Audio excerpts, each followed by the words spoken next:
Zionism, my brothers and sisters, is a system of beliefs that was invented in the late 1800s by a man who is from Austria, who is of Jewish heritage and bloodline, named Theodor Hertz, who came up with the idea that we have a promised land by God from ancient times, and we have a right to go back into Jerusalem and Palestine and to establish an Israeli state by force or by any means.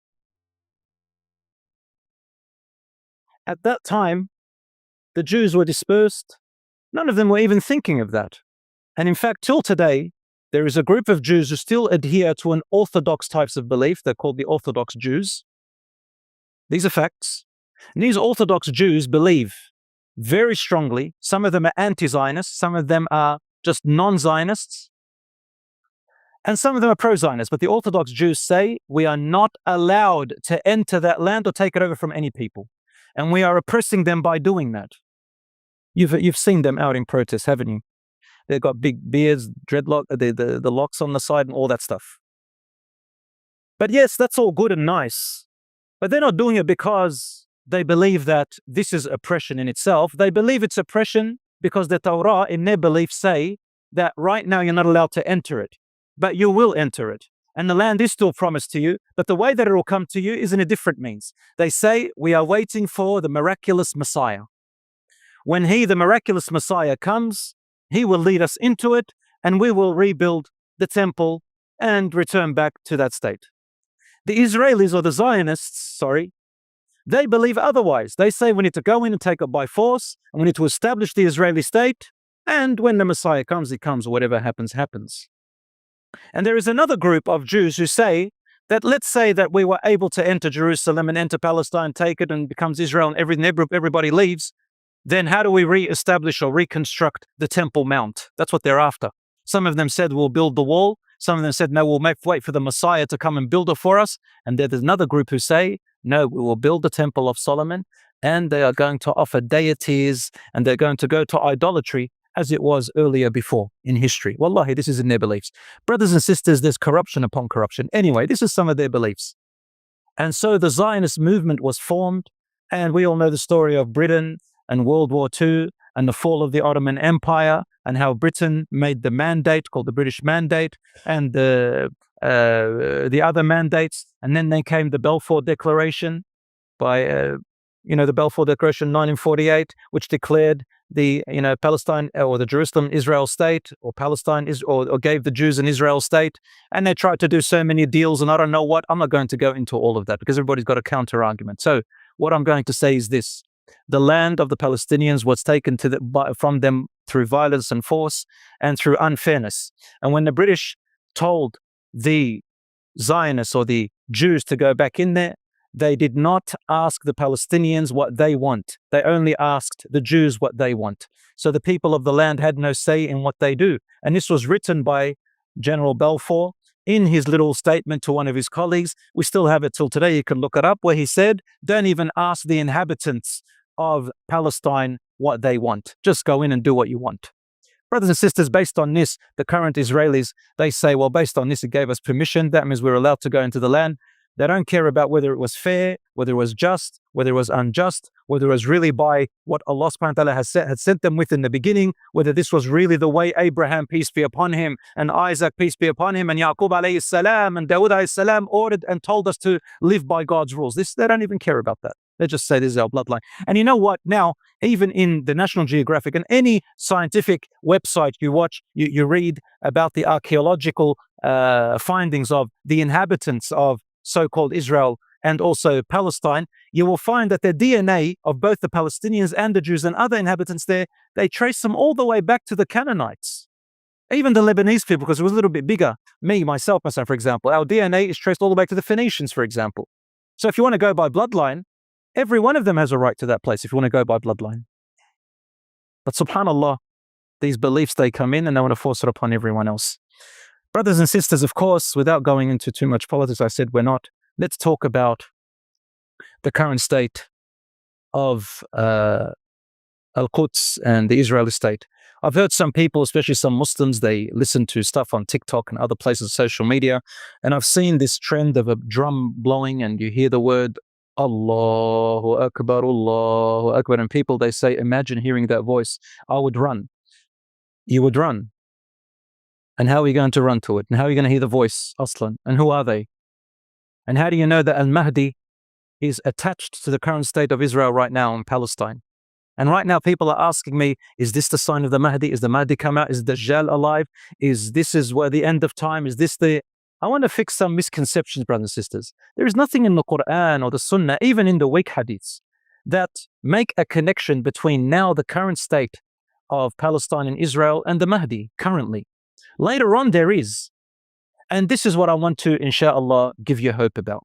First of all, the ayat in the Quran, Surah Al-Isra, Allah subhanahu wa ta'ala says, وَالْعَاقِبَةُ لِلْمُتَّقِينَ. Those who are God-fearing will have the end. Right now, this is the process. The end is coming, inshallah, and the end will be for the believers. Now, Allah subhanahu wa ta'ala, or He told His Prophet sallallahu alaihi wasallam, many things that will come in the future. These are all in hadiths, authentic hadiths, some of them Bukhari and Muslim, and some of them in Abu Dawud, Tirmidhi, and other hadiths. When it talks about Al-Mahdi means the guided one. Al-Mahdi, Al-Rasul sallallahu alaihi wasallam says many hadiths about him in books other than Bukhari and Muslim. Although Bukhari and Muslim, they make reference to him when Isa alayhi salam comes by saying that Jesus Christ, Isa alayhi salam, will come to the land in Damascus, to the mosque with the white minaret, and he will see their Amir. The Amir means Amir al-Mu'mineen, the leader of the believers. So inshallah it's a khilafah. And the Amir will step back to say, it's a time of salat, will say to the Isa alayhi salam, come and pray Imam. And Isa alayhi salam will say, no, this ummah has its own blessings and its own leaders above one another. So you are blessed, you are the Imam. Even Isa alayhi salam respects the ummah of Prophet Muhammad sallallahu alaihi wasallam, and he lives by the Sharia and the law of Muhammad sallallahu alaihi wasallam. This is the only reference in Sahih Muslim and Bukhari which makes to Amir al-Mu'mineen. The scholars said he is al-Mahdi at that time. But if you look at the other hadith, they are called mutawatir, which means many different narrations, one upon the other from different angles, which makes it collectively authentic because there's so much about it. Some of them are weak. Al-Mahdi, my dear brothers and sisters, will come out, inshallah. We don't know if he has come out yet or he is yet to come out. Only Allah subhanahu wa ta'ala knows. But it will not come out at the fall of Palestine or the fall of, Israel or whatever. There's no connection really. Sorry to say that to you. But inshallah, what will happen is this, based on all the ahadith, to cut it short, that Israel will fall. Even by not talking about scripture and religious scripture, the way they're going, they cannot last. 75 years and the core of the problem is still there. And now, alhamdulillah, the PR campaign against them is getting stronger and stronger. Subhanallah, we looked at social media as having harm, but social media also has good. There is a form of jihad which is called the PR campaign. So long as you know what you're saying and you know what you're doing, not just throwing around words. And there are people out there who are speaking, alhamdulillah, Allah subhanahu wa ta'ala has used people from the Muslims and from the non-Muslims for this cause. And Allah subhanahu wa ta'ala knows best. But let's not jump to assumptions. Al-Mahdi will come at a time from the context of the hadiths where Israel has already fallen. Because it says in Sahih Muslim Bukhari that when Isa alayhi salam arrives and he will go to pray in the Minar al-Bayda, the white minaret, the army of the Amir is there. And they will be heading to where? To Bayt al-Maqdis. When Isa alayhi salam enters Bayt al-Maqdis, the Mahdi and army are already there. And who is there at the same time on earth? The Dajjal. The Dajjal is what the Christians call the Antichrist. We call him the Dajjal, the one-eyed, the liar, the false Messiah. His story is long. But the Dajjal will be there, and Isa alayhi salam will come, and his mission will be to kill the Dajjal. The hadith, which is in Abu Dawud, Tirmidhi, and others, says that the Dajjal will come from a place towards Al-Aqsa to fight the army of Al-Mahdi. the Muslims, yani. And we are already in Al-Aqsa way before. And with him, there will be 70,000 Jews whose lineage is from Asbahan or Esfahan, which is now called in Iran. And even right now, there are Jews who live there, but they are peaceful Jews, and they don't agree with all this Zionist stuff. They're peaceful people, and most of them are businessmen, and they're actually called Iranian Jews.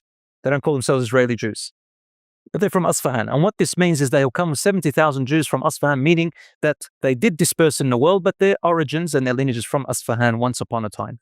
So the Jews are not in Israel, and the Jews come back, and Al-Mahdi is there, and then Isa alayhi salam will come out, and when he sees the Dajjal, he melts in front of people and he starts running away, and then he comes and kills him with his sword, and then blood stains on his sword, and he says to the people, if this was your God, because they start believing he is their God, they believe he is the Messiah, will he die? And that's when a large group of Christians themselves, they return back to truth. A large group of those who became Christians and Catholic and Orthodox, they do see the truth, and they follow Isa alayhi salam. And a number, Allahu A'lam, some scholars said, a number of Jews as well. Allahu A'lam. Allah knows best. The Mahdi will come out, according to the hadith which is in Abu Dawud, Tirmidhi, that he'll come out from the Far East. Where is the Far East? There is a hadith which says that it comes from Khurasan, and the black flags will come from Khurasan, and that's the sign. But the hadith is weak, brothers and sisters, and there's nothing authentic about Khurasan in itself. But black flags will come to support Al-Mahdi from the Far East of Medina, so towards Iraq and that area. And when they come, they'll hear about him. Al-Mahdi will be running away from a group of people, army, who are after him, after 3 sons of kings will fight over our treasure. The Prophet ﷺ said, Kanzikum. And Ibn Kathir says, your kanz is Mecca. That's your kanz, your treasure, meaning what you have very dear to your hearts. And these 3 kings will fight over it. Not one of them will get authority over it. And that's when Al-Mahdi will come running away, and he will seek refuge in Mecca, around the Kaaba in Mecca. And that's where the scholars will recognize him, and people will walk around him, and they will support him. And then there will be people and armies coming after him to kill him. For some reason, the earth will swallow them, as in the Hadith al-Sahih. And then the people will hear about him, and it becomes wajib and fard to follow him and support the Amir. He'll become the Khalifa of the believers. That's basically what we have. Everything else, brothers and sisters, we cannot say for sure.